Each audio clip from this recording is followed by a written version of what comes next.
but today, I'm just going to talk a little bit about the Rex rabbit. The Rex rabbit, they are an incredibly elegant and attractive breed known for their short, dense, and plush coats. The vast, unforgiving deserts of Dubai have always been a symbol of resilience and survival. But when Dubai made the bold decision to relocate 1 million rabbits to its arid sands, no one could have predicted the astonishing outcome. Now, a year later, the world is reeling from what has been discovered. How did these fragile creatures adapt to such an extreme environment, and what bizarre, unforeseen changes have emerged? This experiment has unveiled a side of nature that challenges everything we thought we knew, and the truth may leave you speechless. A shifting perspective on Dubai's desert. When many people think of Dubai, they tend to focus on futuristic skyscrapers, massive shopping destinations, and luxurious lifestyles. The skyscraper-studded downtown of Dubai in the United Arab Emirates stands in stark contrast to its rural areas of gaff trees, lakes, and small shrubs. It's easy to forget that beyond the city's bold architecture lies a vast desert stretching in every direction. This desert is characterized by golden sands that shift with the wind, and traditionally, the local environment has been challenging for most forms of agriculture.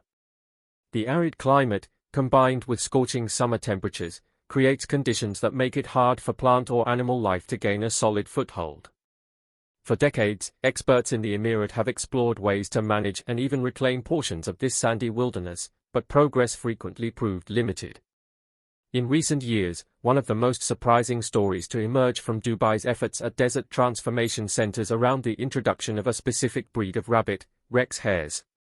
At first glance, such an idea might not sound like a practical response to desertification. After all, rabbits are typically associated with small-scale farms or hobby breeding, not large ecosystems with harsh climates.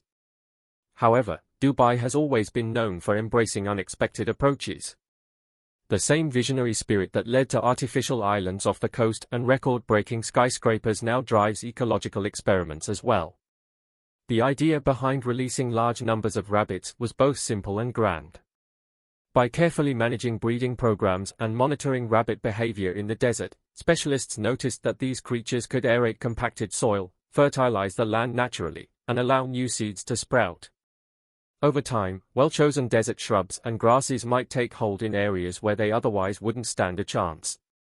Many experts in environmental science were intrigued, though they cautioned that success would require meticulous planning. At present, the story of Dubai's rabbit-driven desert renewal has gained international attention. Media outlets have reported on green pockets sprouting in areas once thought inhospitable. Local farmers, scientists, and business investors formed alliances to provide financial backing and practical expertise. While the process is still unfolding, early signs suggest that Dubai's grand experiment with Rex hares is paying off. The desert, once viewed only as a home to dry dunes and minimal vegetation, has begun to reveal a capacity for renewal. Yet this transformation didn't happen overnight.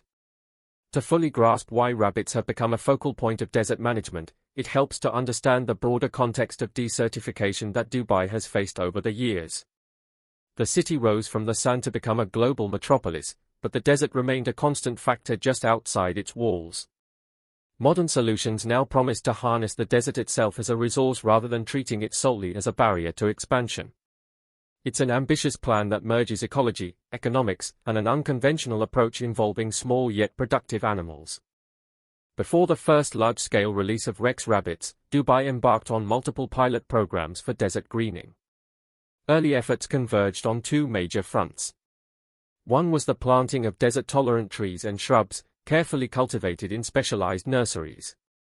Species like gaff, cedar, and other local varieties were selected for their ability to survive with minimal water. The government funded areas called green belts. The Green Belt project aimed to safeguard the country from environmental disasters near highways or around certain urban developments. These belts aim to reduce the amount of blowing sand and create microclimates where other plants could grow. Alongside flora-based initiatives, policy planners began discussing the potential role of animals in soil regeneration. Traditionally, Bedouin communities in the UAE had used camels and goats among other livestock for both sustenance and trade. While these animals are well adapted to desert life, they typically graze on sparse vegetation, and large herds can strip fragile plants if not carefully managed. The introduction of rabbits was meant to fill a different niche, to dig, aerate, and enrich the soil without exerting the same browsing pressure as larger livestock. Entrepreneurs saw a business angle in this proposition. By combining desert restoration with profitable ventures such as rabbit meat production or fur trade, they believed local communities could be incentivized to participate. Commercial success stories have always drawn attention in Dubai, a city built on trade. So when word got out that a team of environmental specialists was collaborating with rabbit breeders, local investors became curious. They realized there was an opportunity to align government ecological goals with private sector returns. This dynamic helped secure the funding for significant expansions of the rabbit project. To streamline the process, oversight committees were formed. These committees included wildlife biologists, vet technicians, agricultural consultants, and economists. Their joint responsibility was to plan how many rabbits would be introduced, where they would be released, and how to measure the impact on the environment. They also wanted to ensure that rabbits would not become invasive or cause harm to local ecosystems. Dubai's authorities value order and regulation, so they mandated strict guidelines on the feeding and care of these animals to limit any risk that the project might spiral out of control. By the time they settled on Rex hares as the prime candidate, the program blueprint included constructing large enclosures on designated desert plots. The idea was to let the rabbits roam freely inside a controlled perimeter where they could dig and forage. Over time, the enclosed area could be expanded, or new sites could be opened based on what researchers learned from the pilot runs. In addition, they coordinated with horticultural experts to plant compatible vegetation that would benefit from rabbit-aerated soil. This vegetation typically included hardy grasses, desert shrubs like Salix species, and legumes capable of fixing nitrogen in the soil. While all these plans sounded promising on paper, authorities and investors alike understood the scale of the undertaking. The desert is unforgiving. Mistakes with water allocation, disease outbreaks among rabbits, or poorly chosen crop seeds could quickly derail momentum. Still, Dubai's track record in transformative projects boosted spirits. If the city could erect the world's tallest building on a sandy coastline, many believed it could also find a way to coax more life out of the desert. At the heart of the initiative was a belief that ecological well-being and economic development need not be at odds, especially if a fresh approach like rabbit-based soil rejuvenation could bridge that gap. Meet the Rex hare, a surprising ally. Rex hares, sometimes simply called Rex rabbits, originate from breeding programs in France. They are larger than typical domestic bunnies and valued for their soft, dense fur. Dubai's environmental planners chose them not just for their potential economic benefits but also for their suitability to drier climates. While these rabbits still require shelter and water, they are known for thriving in conditions more arid than many other breeds can handle. Their grooming behavior helps them regulate body temperature, and their relatively robust constitution means they can adapt to desert-like regions if carefully managed. One of the most notable features of Rex hares is their strong digging instinct. They don't just nibble on surface plants, they also use their front paws to dig for roots and hidden nutrients. By doing so, they break up compacted sand layers and introduce pockets of air. In addition, the rabbits scatter nutrient-rich droppings across these disturbed areas. Over time, this natural fertilizer can boost soil fertility, creating a more hospitable environment for seeds that might otherwise struggle to germinate in dense, dry sand.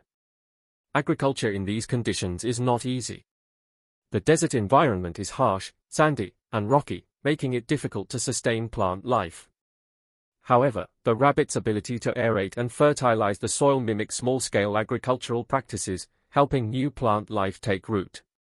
Rabbit droppings contain fibrous plant material and trace minerals, acting as a natural fertilizer that enriches the top layer of soil. The potential of this project is immense, proving that even in one of the world's harshest environments, life finds a way to flourish. Manure, whichever you want to call it, rabbit manure, is a very dry pellet. Generally, deserts lack organic matter due to minimal plant growth. The rabbit's presence increases organic content bit by bit, and that helps develop a more robust soil structure over time. When the project first began, teams of volunteers and staff scattered seeds of drought-resistant plants, such as certain types of grasses and shrubs, across zones where rabbits roamed. The seed mix was selected based on resilience, root depth, and water requirements. Then the rabbits went about their daily routine, digging, nibbling, and leaving fertilizer. As a result, small clusters of greenery started to appear. While some seedlings withered under the intense heat, enough sprouted to create small but noticeable patches of vegetation. Once these plants established root systems, they helped anchor the sand and further stabilize the area. These modest oases provided evidence that the concept wasn't just a theory. Observers noted how vegetation density was higher in zones with managed rabbit populations compared to untouched desert areas. This success encouraged further experimentation. Researchers tried adjusting the ratio of male to female rabbits or altering feeding regimens to see how these factors influenced soil improvements. They also introduced plants with deeper taproots to see if the softened, more fertile soil would let them grow larger and stronger than they would have otherwise. Dubai's desert ecosystem doesn't just stand to benefit from rooted plants, though. By creating more reliability in the soil, these small green spaces can open the door for other organisms like insects, birds, and reptiles to find shelter and sources of food. Over time, a more complete food web could form, making the environment more hospitable and stable. The dream is that enough such patches will merge or expand to form continuous belts of greenery, serving as buffers against wind erosion and further desert expansion. Economic benefits and community impact. While ecological renewal lies at the heart of Dubai's rabbit-based desert project, economic incentives also play a vital role in ensuring its sustainability. The Emirate is famous for its entrepreneurial spirit, and many see potential for revenue streams connected to rabbit breeding. Rex hares, in particular, attract attention for both their meat and their fur. The demand for lean protein has grown globally, and rabbit meat can be positioned as a niche product serving health-conscious customers or gourmet markets. Meanwhile, well-processed Rex hare fur appeals to certain segments of the fashion industry. This combination of environmental and commercial advantages encourages local people, including some desert-dwelling communities on the outskirts of Dubai's urban zones, to get involved. Farmers can earn a supplementary income by raising rabbits, selling them to established distributors. Mr. H managed to sell his rabbits to a business based in Ninh Binh Proin every month. HSS the company 1,300 to 1,500 rabbits, earning a net income of more than $2,100, or directly marketing meat and byproducts. Animal feed suppliers, veterinary services, and specialized transport services also find new opportunities. In turn, the kaleidoscope of different businesses fosters broader support for the desert greening effort. Tourism constitutes another potential income source. Visitors to Dubai are generally eager for unique experiences, and the idea of exploring developing oases in the middle of the desert has a certain appeal. Safari tours can now include a segment where tourists learn about how rabbits are used to regenerate the land, see the emerging greenery, and possibly even feed or interact with tame rabbits in controlled areas. Ecotourism has been on the rise worldwide, and Dubai's flair for innovative projects could draw travel enthusiasts looking for something beyond the usual offerings of malls and entertainment centers. Despite these benefits, there are cautionary tales. Large-scale rabbit rearing requires oversight. If farmers or breeding cooperatives don't follow best practices, disease outbreaks can occur, leading to major setbacks and reduced interest from WBE investors. Water management also remains a key concern. Rabbits themselves need hydration, and so do the new plants. In a desert with limited natural water supplies, ensuring the right balance between use for livestock, irrigation, and human consumption is crucial. Serious planning goes into building water pipelines, storage facilities, and monitoring systems to keep track of daily usage. In the meantime, many Emirates appreciate the improved view and reduced threat of sand infiltration around their properties. Early successes in desert stabilization mean that stagnant dust storms or drifting sand piles blocking roads become less frequent in green zones. Additionally, communities can gain social pride in helping shape a cutting-edge effort that places Dubai on the map of forward-thinking ecological projects. Children growing up in these communities may see rabbits not as just pets or farm animals, but as part of a large solution to environmental pressure. Recently, Prince William and Princess Kate have reportedly held a private meeting with their eldest son, Prince George, to reveal a long-kept secret. What's interesting is that all of this is happening amidst the rift between Prince William and Prince Harry, and Prince William even said there's no hope of reconciliation. Look, they're two guys now who aren't talking to each other. William is not returning Harry's calls. Charles hasn't spoken to Harry in a very, very long time. He's cut him off financially. What could the mystery that the royal couple has hidden from Prince George for so long be? Join us as we reveal the details behind Prince William's shocking revelation and what's happening in the British castle since he dropped the royal bombshell. The bombshell: Prince William revealed the shocking secret to Prince George during a carefully planned meeting with both him and his wife, Princess Kate.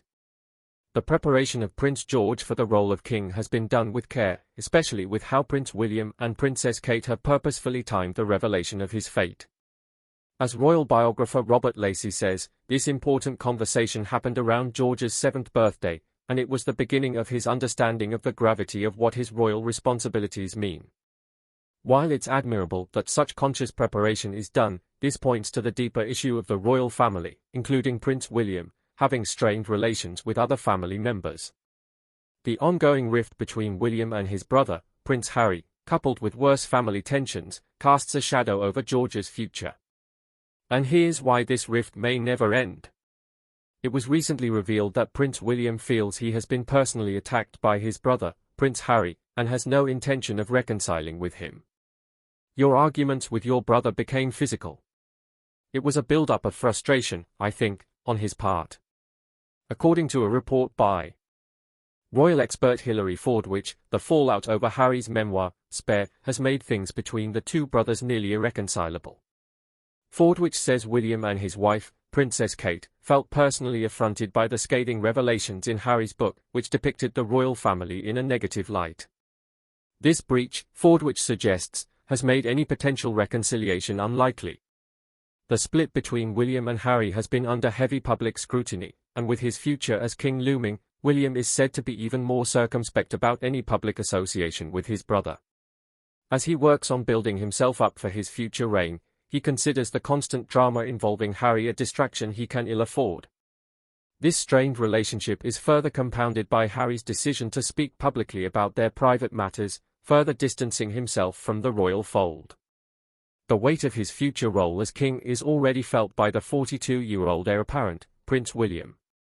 His preparation for duty was led, says royal expert Hilary Fordwich, by his grandmother, Queen Elizabeth II, who spent Sundays tutoring him on royal obligations.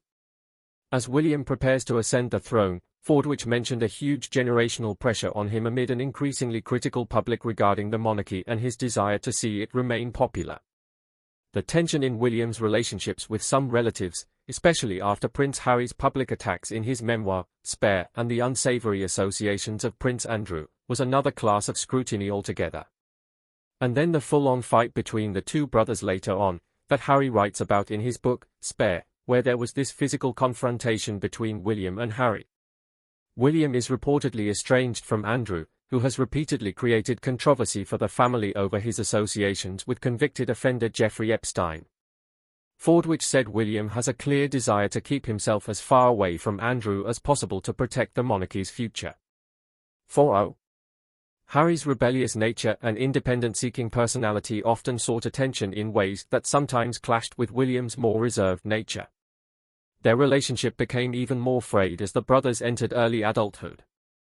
In 2005, Harry's decision to wear a Nazi uniform to a costume party sparked outrage, and William, already by then steeped deeply in royal duty, was called upon to intervene publicly in support of his brother.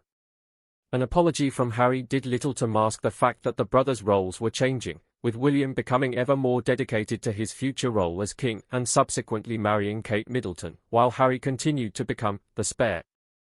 The real cracks in their relationship started when both brothers grew older and pursued different paths in their lives. It was Harry's memoir Spare that opened a canyon of isolation forming between the brothers. In 2023, Harry aired grievances in the book about feeling increasingly pushed aside and unsupported by William, often seen as the favorite child.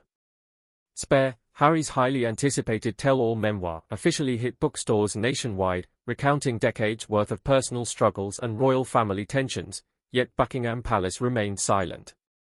He even accused William of being part of a system that perpetuated tension and rivalry within the royal family.